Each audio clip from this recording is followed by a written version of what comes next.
Right everyone, it has been here and welcome back to my Premier League predictions, where of course, before we jump into things, just like Marcus Rashford, I would like to apologise for going missing for a while. But at least, unlike Marcus Rashford, I would like to announce that I'm officially back, and of course, what other way than Premier League Matchweek 8.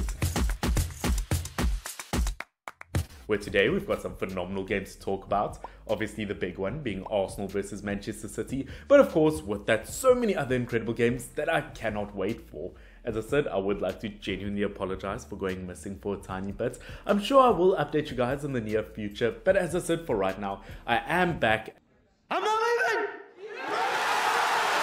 And jumping into game number 1 of Premier League Match Week 8, we have Luton versus Tottenham. Now, of course, looking at Tottenham Hotspurs, they are currently unbeaten in the Premier League. While looking at Luton, they very much are beaten in the Premier League. Only one win so far, and it was versus Everton, so you can almost consider it a tiny bit of a freebie. Don't get me wrong, I do like this Luton team, but I am pretty confident that Tottenham Hotspurs will get a very convincing 4-0 win. Obviously, looking at them last week in that game versus Liverpool, their standout player was Simon Hooper. I mean, he is the man who won it for Tottenham Hotspurs. You idiot! You're honestly an idiot. I don't know what's wrong with you. But obviously, jokes aside, let's talk about Tottenham versus Liverpool. That was easily the worst display of refereeing I've ever seen in my entire life. Look at Tottenham Hotspurs should not have won that game, but other than that, they've been spectacular in the Premier League so far, and I do think they'll redeem themselves here. Now, jumping into our second game at least, we have Burnley versus Chelsea. Now, of course, Burnley, much like Luton, they've only won one game in the Premier League so far. Defensively, they haven't been brilliant. And versus a Chelsea team, I mean, they could potentially get points here. Chelsea haven't been great, currently 11th place in the Premier League. But obviously, looking at that game versus Fulham, I mean, Mudryk now officially has the same amount of goals this season than Lazio's goalkeeper. Me personally, I wouldn't take this level of disrespect. But once again, jokes aside, that game versus Fulham was very, very promising. Defensively, they sorted out a lot of problems. On the attacking front, they definitely shined quite a lot. Definitely far from perfect, but I do think Chelsea will take this one 2-0 versus a very much struggling Burnley team. Now, jumping into our third game, we have Everton versus Bournemouth. Now, of course, guys, don't forget to put your predictions down below. As much as I can give my thoughts and opinions to the internet and receive all the abuse, it would also be nice to see your thoughts and opinions down below, and I'll try to give you slightly less abuse. But obviously, look at Everton versus Bournemouth. I mean, once again, there's really not a lot in it. Neither team's scoring a lot of goals. I think these are two of the lowest scoring teams in the Prem at the moment, and I am just going to give this one to Everton. Look at them. Yes, they just lost to the likes of Luton, but compared to Bournemouth, I mean, they are higher up on the table, they've scored more goals, they've conceded less goals. So if I did have to pick a winner, it definitely will be that. Yes, my turn, assholes. But at the end of the day, I mean, I'll be honest, I wouldn't be surprised if this was a 0-0 draw. Now, jumping into our next game, we've got Fulham versus Sheffield United. Now, looking at Fulham, as I said, no, they were not great in their previous game. I'm pretty sure they're one of the lowest scoring teams. I think both of these two teams have only scored 5 goals in the Premier League. These are the 2 lowest scorers in the Prem so far. But looking at Fulham, I would be shocked if they didn't get a huge win here. As I said, they didn't really do anything versus Chelsea, if you just look at it on paper. But I didn't actually think they were that bad. They had their chances. And versus a Sheffield United team who have been woeful defensively on the attacking front, not really creating anything, I would be surprised if Fulham didn't at least do something here. Now, next up, we've got Manchester United. Now, I'll be honest, this asshole, and I mean, let's not forget about this asshole, is a huge reason to why I haven't posted in like a month from now. You all laughed at me. Well, I have to say, you're not laughing now, are you? I mean, they have made watching football so incredibly depressing. I mean, maybe it's Manchester United as a whole, and I just haven't been enjoying football because of it. But looking at Manchester United, I would at least like to think versus Brentford that they could get some sort of points. Once again, nothing's guaranteed with Manchester United anymore. Being absolutely woeful, last place in their Champions League group, 10th place in the Premier League. I mean, can we at least get some sort of points versus Brentford?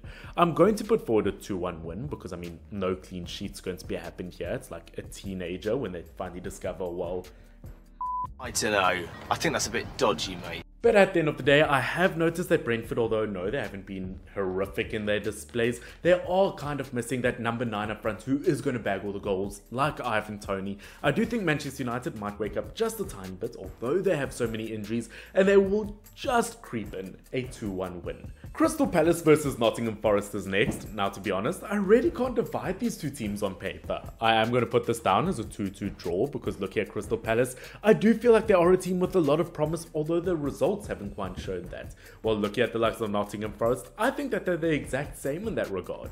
I will admit, I do think that they might struggle now that Nakata is out with a red card, but at the end of the day, both teams have showed a lot of quality so far this season, and I think it will be very close. Now, talking about a game that could be very, very close, we've got Brighton versus Liverpool, and I was shocked to realize in the last 7 games between these two teams, Liverpool have only won once. Something like that, as far as I can remember, never happened. But I do think this time around it has potential to be special for Liverpool. I mean, yes, obviously they lost to Tottenham in their previous game, but as we know, they were absolutely robbed of it. But at the end of the day, before that, Liverpool were 19 games unbeaten. Yes, as we know, they have 2 red cards, 2 players that will miss out of the previous games with Jota and Jones. But at the end of the day, there is still enough quality in this Liverpool team, and I'm going to give them a 3-2 win. I don't think Brighton will make it easy. As we know, they are currently the top goal scorers in the Prem at the moment, being absolutely brilliant, but they did lose 6-1 in their previous game to Aston Villa. Once again, has potential to be super, super close, but I will give this one to Liverpool. Now, talking about extremely close, we've got West Ham United versus Newcastle is next. And looking at West Ham United, I've got no idea what they've been putting in their cereal. Definitely not rice this season. Does anyone put rice in their cereal? That's one of the most stupid questions I've ever heard in my life. Probably not, but jokes aside, look at West Ham United, they've been brilliant this season. The only 2 teams they haven't gotten wins against is Manchester City and Liverpool, and versus Newcastle United, they could be a real threat. I'm kind of a big deal. They've been brilliant on every single account. Looking at Newcastle United, they haven't been that bad either. Maybe not quite the level I thought they would be this season, but they do have Champions League football. I do think this is a game that has potential to be super, super close, and once again it is going to be another 2-2 draw. Once again, I genuinely can't decide a winner. It's either going to be a draw or one of the teams is going to win 4-0. We'll have to wait and see.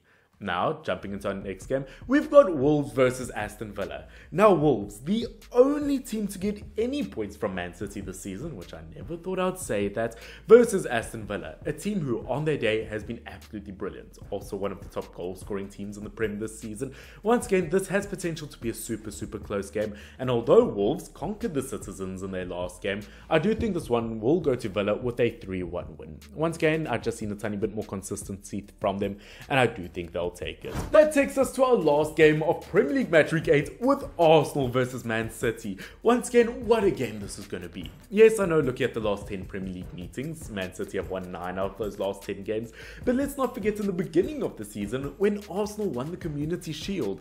This is definitely going to be maybe the biggest game of the Premier League this season. If Arsenal wants a chance of catching up to Man City, if they want a chance of competing for the Premier League title, this is the game that they're going to have to end up taking. And as strong as I do think Man City is as a team, once again, they are absolutely lethal. Arsenal could give them a run for their money. But of course, as much as I kind of want to give Arsenal a chance here, because let's be honest, the Premier League has turned into a farmers league. I'm so happy, believe me. I'm so happy. I am going to give this one to Man City with a 3-2 win. Once again, I'd like to see Arsenal do it, but at the end of the day, Man City is Man City, and they just, you know what, they've just lost to Wolves. They're going to be angry about it. But of course, ladies and gentlemen, that is it for my Premier League Matchweek 8 predictions. As I said, I'm so sorry for disappearing for so long, but I am officially back. Obviously, if you did enjoy this video, don't forget to like the video down below, don't forget to subscribe, and don't forget to tell me your predictions down below. But guys, this has been Finn, FYNN. Until next time, cheers.